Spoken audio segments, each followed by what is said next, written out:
So I rewatched Madagascar. I haven't seen this movie since I was a kid. It's decent, you know. Some of the cast is a little bit problematic, like Marty, Chris Rock. He's not the greatest person. But this movie was a big part of my childhood. I did want to rewatch it.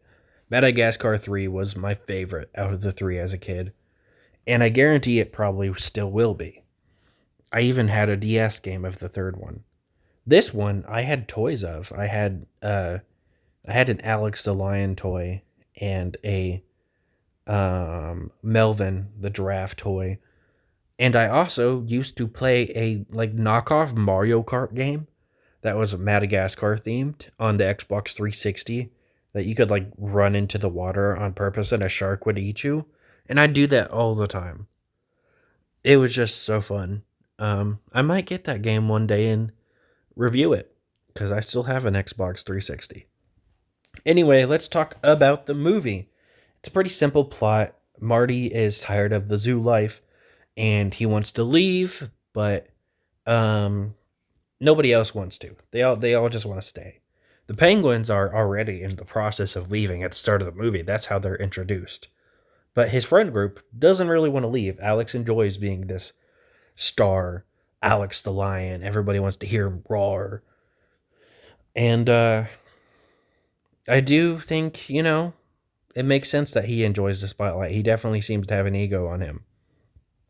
The movie's pretty simple, though, They end up escaping. They try to bring Marty back. That gets them in trouble. Some animal rights protesters are the reason that they don't get sent back to the zoo, which I think is kind of funny. And most kids probably wouldn't catch that. I know I sure didn't as a kid. That's the reason. They're about to get sent to some other place. And the penguins decide to attack the people that are driving the boat, so they end up getting stranded on an island instead. Alex blames Marty. They get into a fight, and they're no longer friends when they're portrayed as best friends in the beginning of the movie. So it brings a different dynamic, even though we haven't known these characters that long. And that they're now, they just really hate each other, even though Marty is trying to become friends again with him. This is where where we meet King Julian. He's okay, you know. He's definitely more of a kid's character to watch. The I like to move it song's still pretty good. The villains in this movie I think are called the Fossa or Fusa, something like that.